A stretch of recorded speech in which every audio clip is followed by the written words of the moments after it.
I'm Connie Trujillo, spooky Halloween guest of the Jack Jackson podcast. In each episode of Jack Jackson, you'll follow the adventures of a 1950s private investigator, Jack Jackson, along with your favorite recurring characters. His assistant, Kitty, Victor 6-year-old, and villainous Rube Goldberg, along with a variety of many other characters. Each episode delivers a new noir mystery accompanied by sound effects, historical events, and pop culture references. Some right, some not so. It's a unique improv comedy experience with a touch of nostalgia, so sit back and get ready for another episode of Jack Jackson, which Jack takes on his toughest case yet.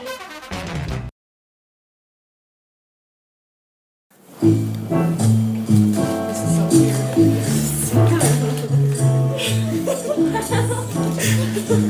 Oh God. It's time for an all-new episode of Jack Jackson P.I. Sponsored by Frederick's Frozen Foods. If you like food, you'll like Frederick's. Tonight, Jack takes on his toughest case yet, and the case of the lost romance. Sponsored by Frederick's Frozen Foods. If you don't like them, you're icy.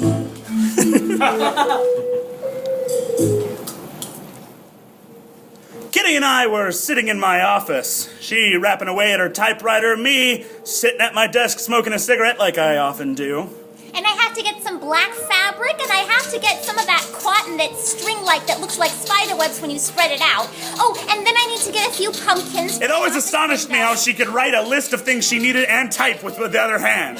Oh, and extra black charcoal for my makeup. Oh, Jack, what are you going to be for Halloween? That's when the door flew open. With a single rap. She stepped in. Together with a man.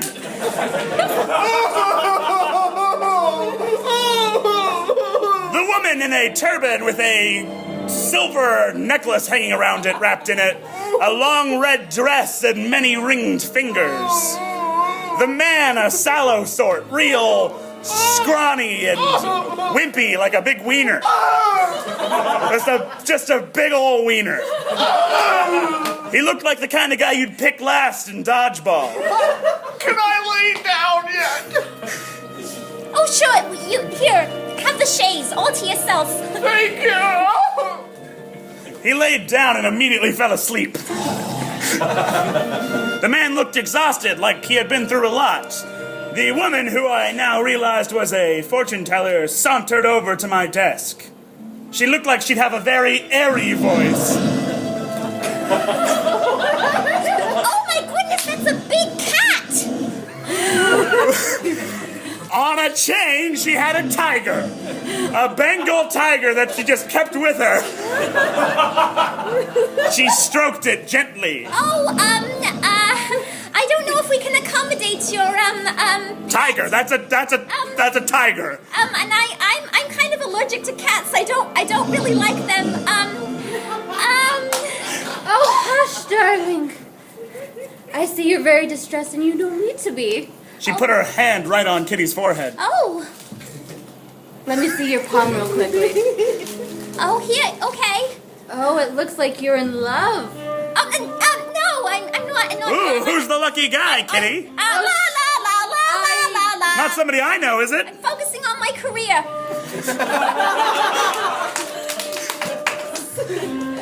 It's okay, darling. You don't have to worry about me saying anything. Yeah, because there's nothing to say. Because you're focusing on your career. Yes, I am. My career. She looked at Kitty like a woman who knew everything about another woman. Not every metaphor is a slam dunk. I can't sleep. I'm too sad.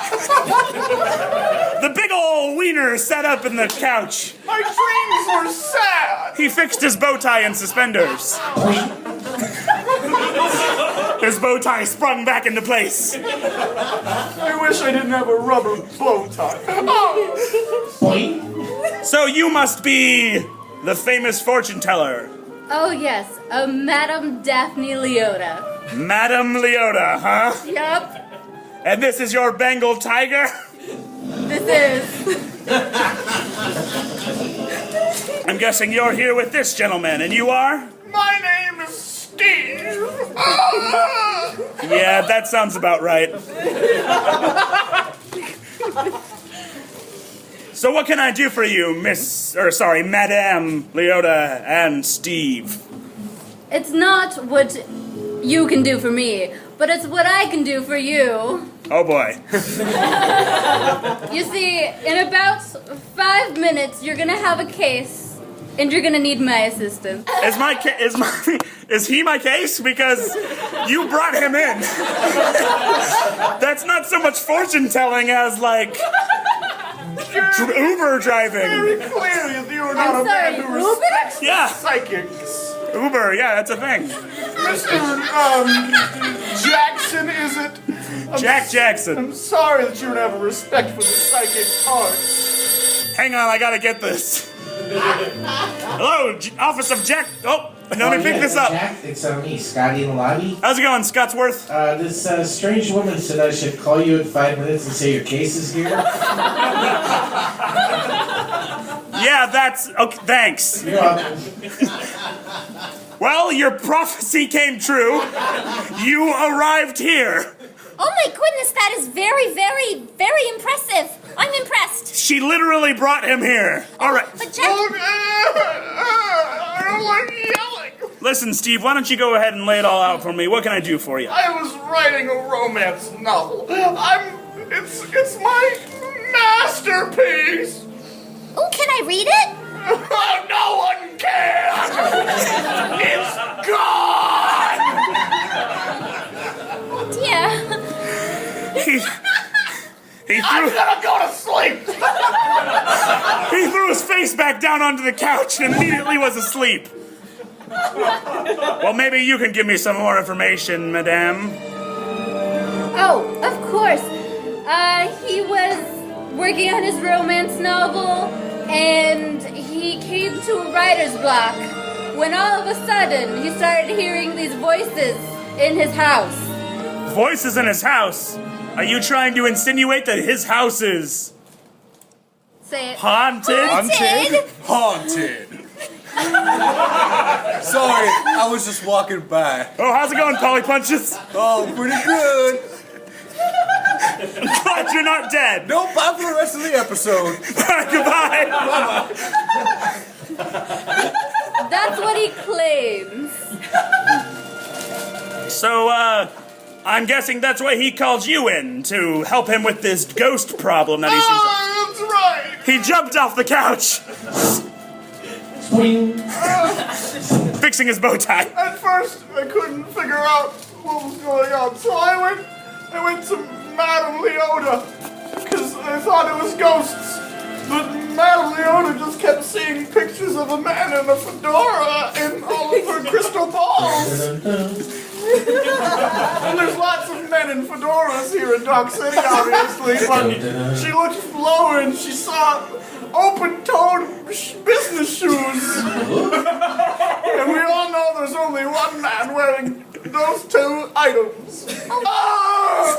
That's Jack, me. That's you, Jack. You wear open-toe business shoes. That sounds about right, and I'm sure she didn't find out about me through my PI ad in the paper. You mean emeralds? No, not Emerald, my rival detective, me. Emerald's advertisements in the papers are only from the shoulders up, much more flattering. Jack Jackson's are head to toe, and his toes are nice. Oh, why don't you have nicer toes? All right, Steve, I'll take your case. Let me just take another one for the road. America's dependency on alcohol is so sad. It was a few hours later when we arrived at Steve's house. He lived in a townhouse on the upper east side of town. Oh, that hurt. We parked outside. Madame Liotta insisted on coming along, saying that she was the foremost Dark City expert on ghost crimes. Mr. Jackson, you find things, and Miss Liotta, you speak to the spirits, so I'm gonna get out of here. I don't want to go back in there until my manuscript is back and the ghosts are God! Steve stayed in the car. The front end of it buried nicely in the trash cans. I wasn't worried about him going anywhere. I'm gonna roll up the window. Madame Liotta made her way up. She had a crow on her shoulder. Yet another one of her exotic pets. So, Liotta. Jackson. I walked up to the door and opened it for her. After you. Thank you. Let me just open this giant portcullis. Steve was notoriously protective. Obviously, because he couldn't protect himself. The big wiener. We stepped inside his house.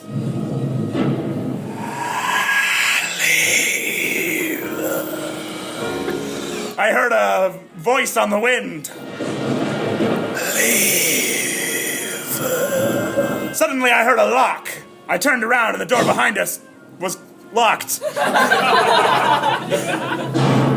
We can't leave, the door just locked. Then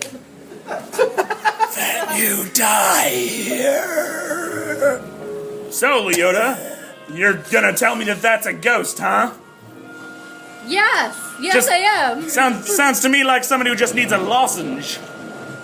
It could be. You know, dead people haven't spoken in a while. So you're the, I air quoted, expert here.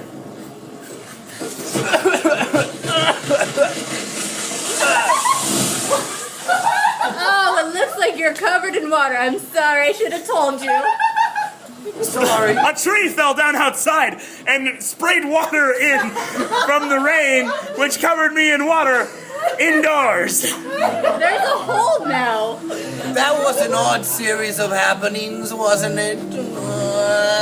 A squirrely young boy stepped out of the shadows.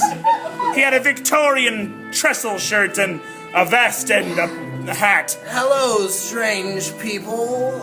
What are you doing in this house? We're here to find the missing manuscript of Mr. Steve. Oh! And you are? Are you a friend of Steve's? Boy, am I.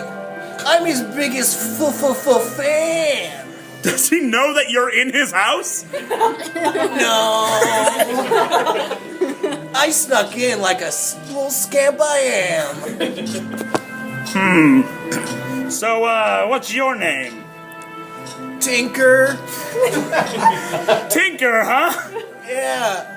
So, Tinker, you wouldn't know where I might find this manuscript. No, I sure as heck didn't take it. He waved his hands and then ran into the darkness. Tinker, are there guests here? Yeah, but they smell weird. Oh, brother, we gotta talk to them. Yeah, we do. A set of eyes peered glowing in the darkness. Hello, it seems like you've met my brother Tinker. And who are you? I'm Blinker. Brothers. There are three of us. Brothers, yeah. Oh, is there a guest? There's another person here? Yes. They all three hid in the hallway in the darkness.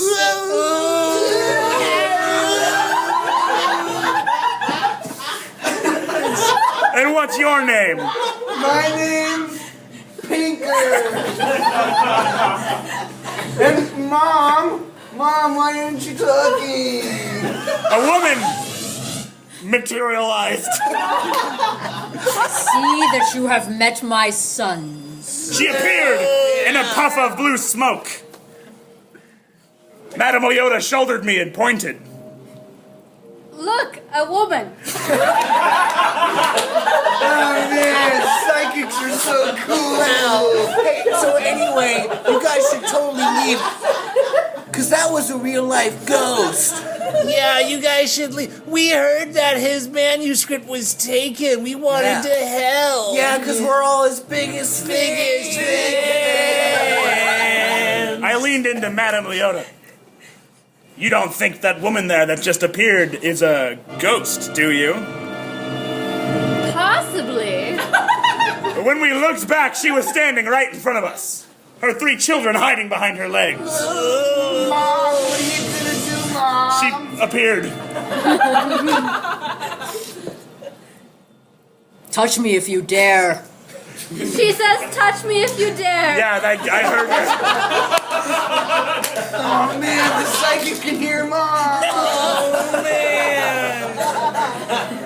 Are you telling me, 3 children, that this woman is your mother and she's a ghost? Yeah. Most people can't see her, though. Only we can, usually. Yeah. Because we're connected through maternal powers from the beginning. Like a ghost umbilical cord or something. But why can you see her? Because she's literally standing right in front Are of me. you dead? No. Or are you our brother? You think you're dead? Are you? Oh, it's Stinker! Oh, it's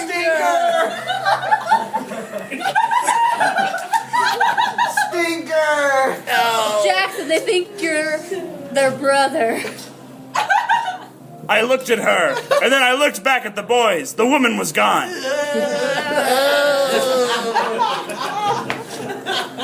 So you're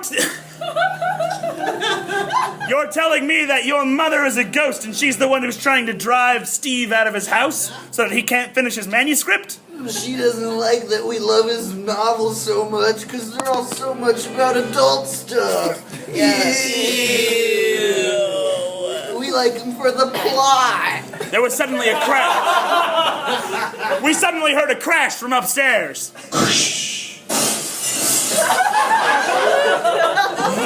2 crashes, in fact. One that sounded much more. 3 crashes. Oh, Steve has a real bad house. There was another crash upstairs. Somebody was just going ham up there. Madame Liotta, if you're so psychic, why don't you tell me what's happening upstairs before we go up there? Give me a moment. She touched her forehead and then put her hand in the air. She waved it around. It's another tree. Another tree? Crashed into the window. But there was like, okay, let's go see. Let's go see. You know what? Let's go see if there's another tree. Bye, Stinker. The 3 boys all hid back into the darkness and scampered away. We made our way up the creaky stairs. Touch me if you dare. I think that was her again. Yes, it was. So psychic. We reached the top of the staircase and we looked around the corner. What? Suddenly, a tree fell over on the side of the house. I told you, another tree. Well, hang on, that doesn't count though because I asked I what the can crash. see the future, not the present. I mean, that's fair. I said get out. Wait. There's so many trees. Wait, voice, come back. So many trees. I'm sensing some hostility. Oh dear. That voice sounded different from the second one. It definitely was a man's voice. Do you think that maybe there's 2 people pretending to be ghosts? You mean actual ghosts? Nope, I definitely don't. Okay. What's that? Did that fireplace just light itself? Yeah, of course. This house will burn with that manuscript. We're gonna have to find that book quick or else we're gonna get trapped in here. Oh, never mind, it stopped. Oh, I guess we're good. Look, the attic. Oh, no, there it goes. Psych. Look, the attic door just opened.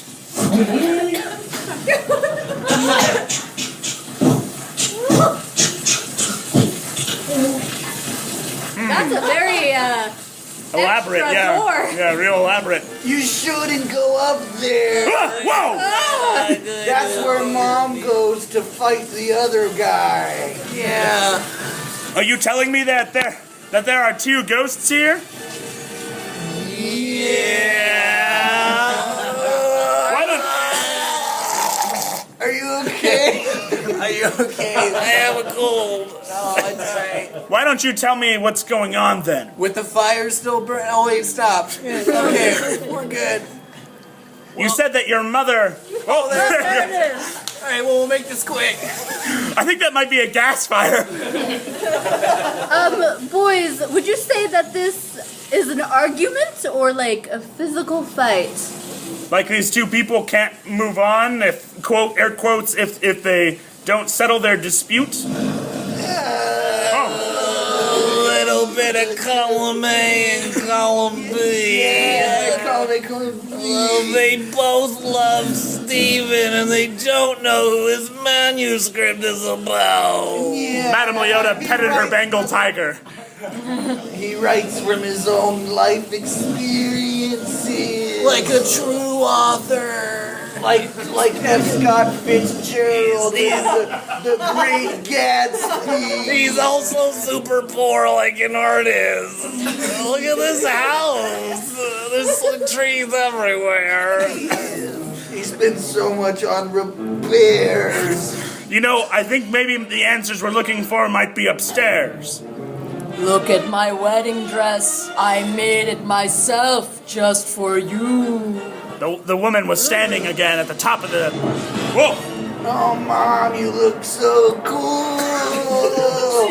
Yeah. We slowly made our way up the ladder into the attic. The three extremely creepy children staying at the bottom of the stairs, staring up at us. Have fun. See you in a few minutes, I'm sure.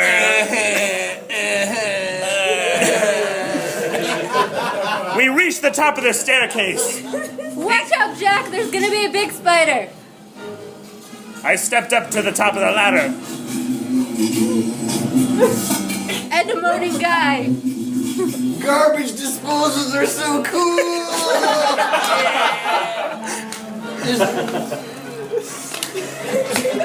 I closed the hatch behind us. She pet her crow. Well, whatever's going on, I'm sure let me close this vault door, too. I'm sure the answers will be in here. My sweet Stephen, I have prepared some food for you. The room was dark. Steven loves me. Stephen loves my food. He loves my sweet, sweet boobies.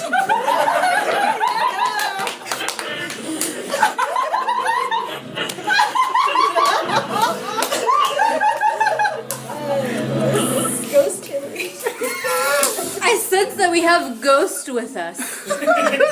Yeah, I got that, too. I dared him to touch me. He did not touch me. We're in the dark, though. We're gonna need to find a light if we want to expose these two charlatans for what they... Oh, I found one. The light from my match only burned for a few seconds, but there were two silhouettes visible at the edge of the attic, right next to the circular window with the moonlight shining through. All right, Liotta, why don't you prove what you're worth and tell me what this is all about? Give me a moment. Oh, crap, a spider. They're fighting over Steven. More specifically, they are in love with each other. But this dispute with Steven is causing a strain on their relationship. A woman stepped out from the darkness, looking right at her. It's not true. I don't love him. I only love Stephen. A man stepped out right next to her. I love Steven more. Oh my goodness. For goodness sake, have a glass of water. In the attic? Yes. They poured him a nice glass of attic water. I can feel the dust clearing away my throat. All right, time to tell me what's really going on.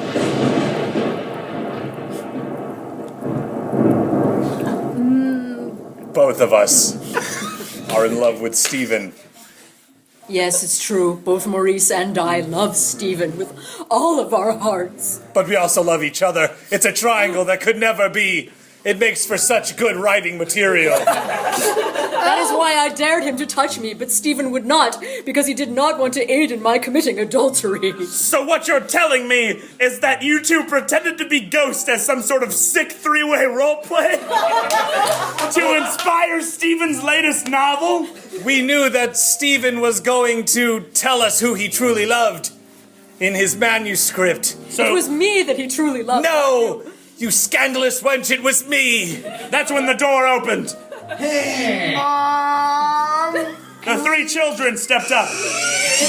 can we eat this frozen food? Also, I came up here because the house is still on fire. Which makes it real good for cooking some Frederick's frozen food. Wow, Frederick's frozen food? That's extremely delicious and nondescript.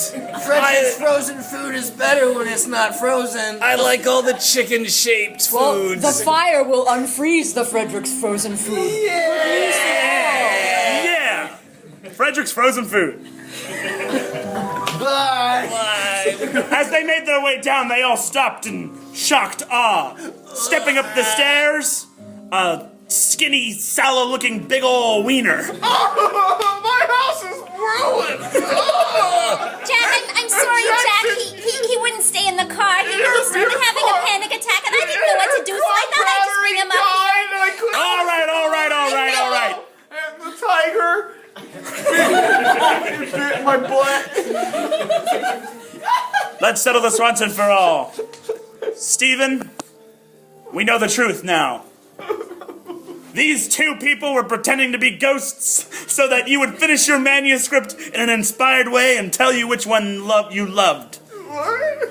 Go on, Stephen. Tell her you know you love me. You can't You love fake it me. anymore. You love me, You love me, Stephen. Stephen. Come on, Stephen. Come to I'm me. your woman. Come to me, Stephen. No. Come on, Stephen. Come on, Stephen. Come on. Come on, Stephen, you baby. can't hide that anymore. I know the truth. not- You have the manuscript. You're not ghosts? Madame Liotta looked at him and just kind of shrugged. Madame Leona! He fell into her arms. Unless you were seeing the future where they will be ghosts. That's exactly what I was doing. Oh, she's so good. Oh, she's so Oh, the they're best. so Are you kidding me? So, Stephen, It's okay, Steve. tell us then. He pulled it out from behind his back. I had it the whole time. We can finally put all this to rest, Stephen, and get to work fixing the many tree holes in your house. If you'll just tell us which one of us you love and which one can There's no kick point rocks. fixing the holes. The trees grow back so fast. Wait, so the trees falling down were they just did that? They just fell down? I feel like I wasted so much fandom on you, Stephen. They grow back real fast and they can't support their own weight till they fall. Enough tarrying, Stephen. Tell us how the book ends. Tell us how two ghosts and a dude ends. You've been listening to Jack Jackson, sponsored by Frederick's Frozen Foods.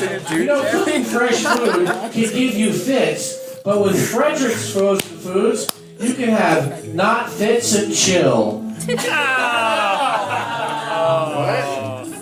But how does it end? Oh, I know. Hi, I'm Jeremy Brint, and I just want to thank you for listening to Jackjacksonnoir. This episode is brought to you by CSC Sacramento Theater. We record live there every first Saturday. You can find ticket info at cscsacramento.com. Also, if you enjoyed this episode, leave us a review on iTunes.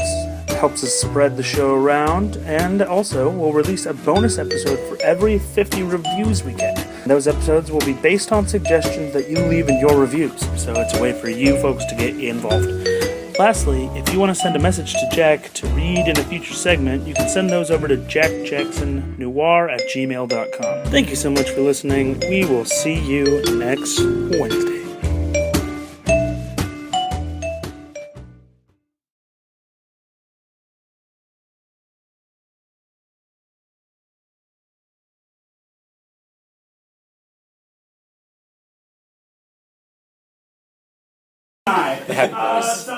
Without further ado, and yes, we have Here. we have sexy lights for you this episode, for the Halloween episodes. Without further ado, Sexy! take it away.